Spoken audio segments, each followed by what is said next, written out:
A partir del 1 de abril entra en vigencia la ley 27.555, ley que regula el teletrabajo. Para hablar de esta modalidad hemos convocado al doctor Jorge Sapia, es abogado, titular al frente del estudio Sapia y Asociados, ex ministro de Trabajo de la provincia de Córdoba, ex secretario de Trabajo también de la Nación y, como si fuera poco, dirían algunos, presidente de la Convención Nacional de la Unión Cívica Radical. Doctor Sapia, un gusto tenerlo aquí en Los Tureros. Igualmente, muchas gracias. Bueno, doctor, para comenzar por esta modalidad del teletrabajo que se ha impuesto a partir de la pandemia.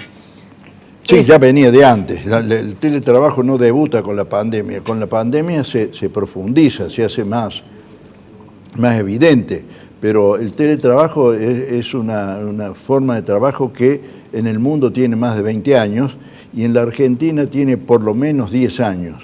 Lo que pasa es que ante la prohibición de trabajar por la pandemia, muchos trabajadores y muchas empresas decidieron trasladar el establecimiento, o mejor dicho, desplazar el concepto de establecimiento, que es la fábrica, el salón, el local, en forma remota al domicilio, generalmente al domicilio del trabajador, pero pudiera ser que el trabajador eligiera un lugar que no sea su domicilio, sino uno cualquiera, ¿no? Y entonces se ha profundizado, y se ha profundizado a punto tal que yo creo que era necesario dictar un estatuto especial o un régimen especial de los teletrabajadores para regular esta actividad que hoy es muy importante en el país y que yo calculo que debe tener un número superior a los 2 millones de trabajadores actuando en forma remota. Muy bien, sí, de hecho, conversando con algunas personas que están trabajando en relación de dependencia con empresas, dicen que es una modalidad que ha llegado para quedarse. Al principio fue por una cuestión sanitaria, hoy también hay un análisis económico. Sí, hay muchos trabajadores que se sienten muy cómodos trabajando en su casa y que no quieren volver a trabajar presencialmente. Y entonces esto hace que se piense con fundamento que el teletrabajo ha llegado para quedarse. Pero hay una cuestión. Vos decías recién que esta ley va a empezar a regir dentro de pocos días, el 1 de abril. Así es. Pero yo quiero hacer una precisión sobre esto. El 1 de abril, a empezar a regir esta ley, aquella disposición del DNU 260 que decía que los trabajadores que estaban impedidos de trabajar podían trabajar con teletrabajo regido por el principio de buena fe y acordándolo con el empleador, esos trabajadores terminan ese periodo regido por la buena fe y el acuerdo entre el trabajador y el empleador.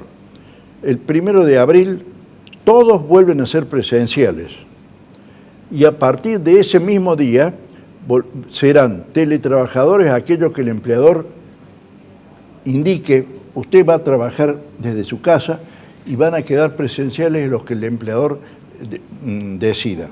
Con una aclaración, el irse a ser teletrabajador requiere, de acuerdo a la ley, la expresión de voluntad del trabajador. Si el trabajador no presta el consentimiento para ir a trabajar remotamente, no puede ir a trabajar remotamente. Bien, esa es una de las primeras precisiones. Incluso aquí a nuestras espaldas tenemos una placa de una serie de puntos que es importante para todas las personas que puedan estar en esta condición, y una era la pregunta si era obligatorio o voluntario, pero acá está diciendo el doctor Sapia que puede indicarlo a la empresa, pero el trabajador debe prestar su consentimiento. Su consentimiento, sí señor, no hay ninguna duda. ¿Y hay que celebrar un nuevo contrato, doctor Sapia, o se rige por el convenio colectivo de la actividad?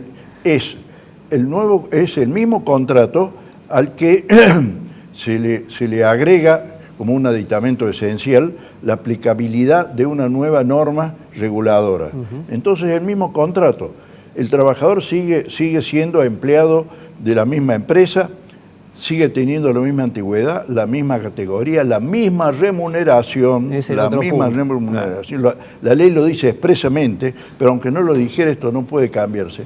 Lo que se puede modificar con el acuerdo del trabajador es el lugar donde va a trabajar. Es decir, le van a cambiar el lugar de trabajo y el trabajador prestará conformidad o no.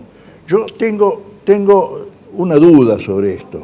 El trabajador presta conformidad, pero el trabajador también tiene derecho por la ley a plantear la reversibilidad. Así es. Es decir, reversar, volver de una modalidad a la presencial. otra. Claro. Y el empleador tiene obligación de recibirlo, salvo que tenga un fundamento serio para no aceptar ese pedido.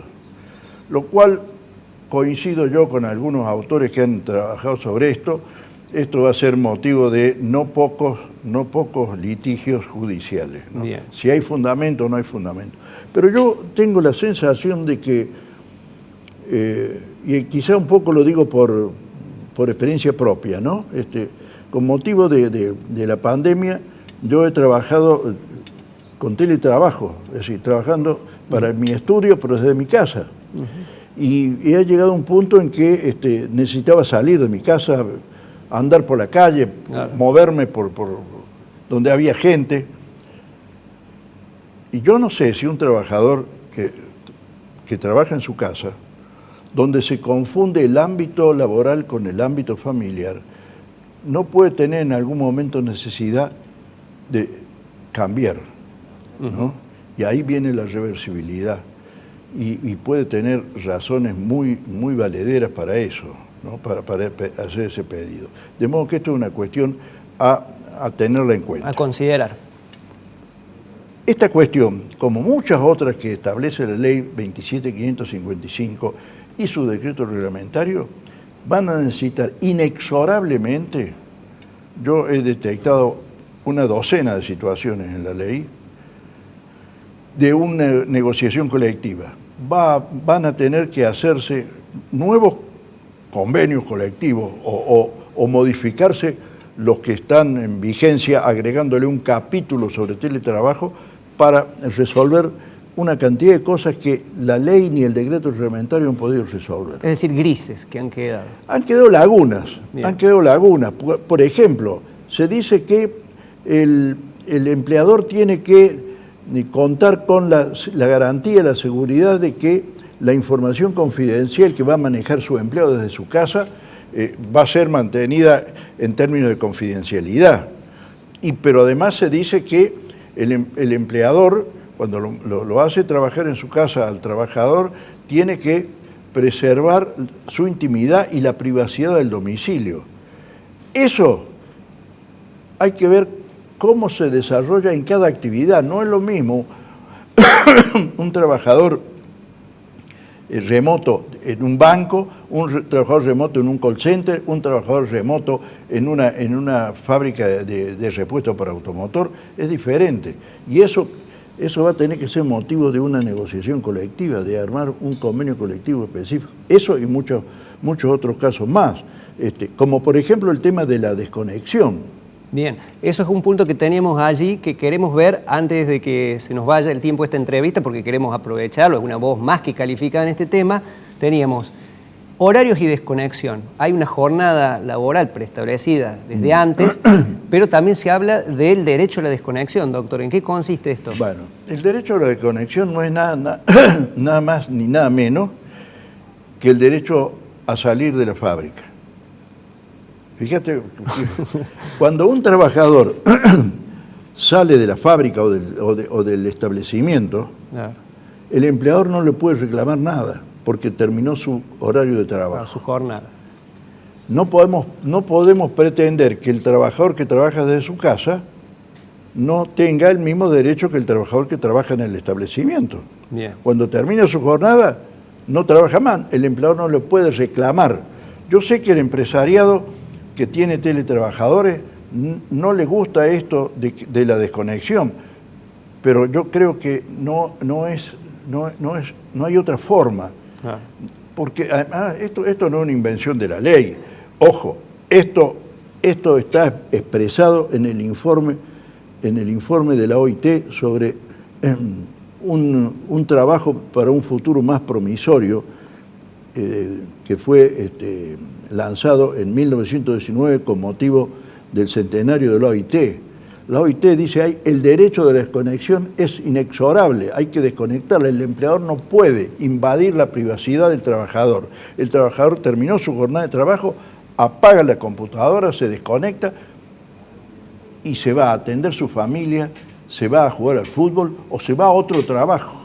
Bien, porque también hay una cuestión de salud mental a largo plazo en este tema. Claro. Otra pregunta es, ¿quién debe hacerse cargo del equipamiento? El empleador. El empleador. También de los servicios asociados, por ejemplo, algunos hablan de la luz, el servicio de conexión a Internet. Ese es otro de los temas que tiene que ser señalado en un convenio colectivo. Bien. Porque evidentemente, yo sé que al empleador este asunto de la conectividad le provoca un gasto mayor, porque no es lo mismo pagar en un piso como pagar la luz por 40 trabajadores que están trabajando acá adentro, que pagar la luz por 40 trabajadores que están cada uno en su casa.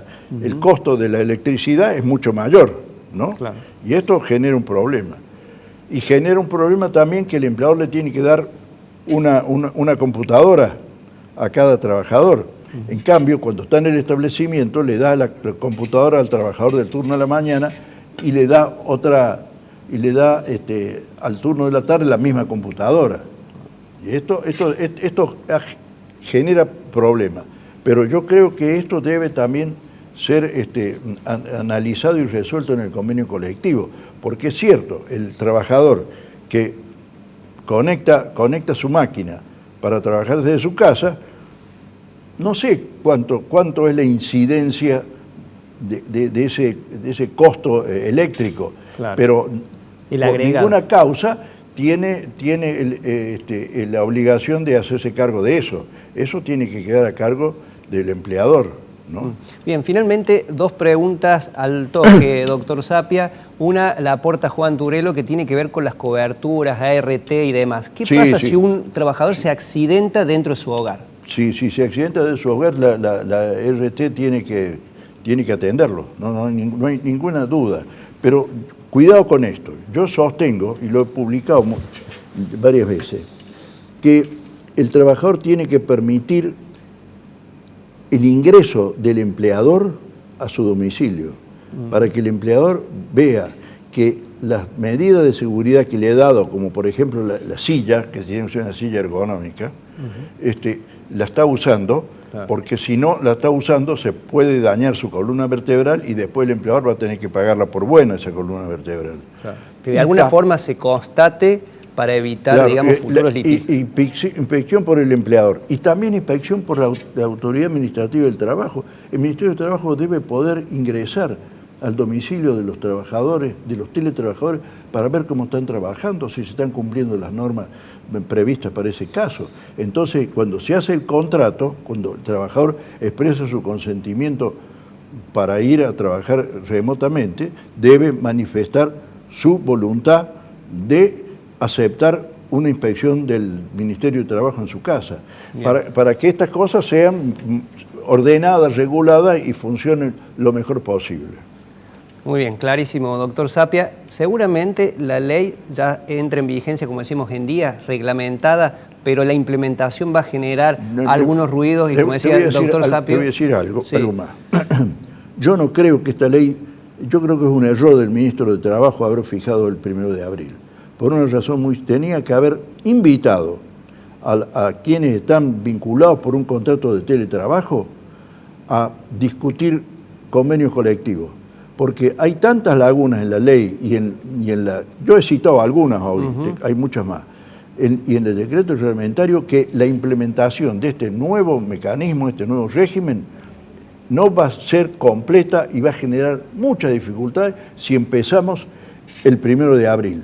Yo estoy sugiriendo ante algunas consultas hacer un acuerdo de empleadores y sindicatos y prorrogar de común acuerdo por 90 o 180 días la puesta en marcha de este sistema, porque si no vamos a tener problemas. Muy bien.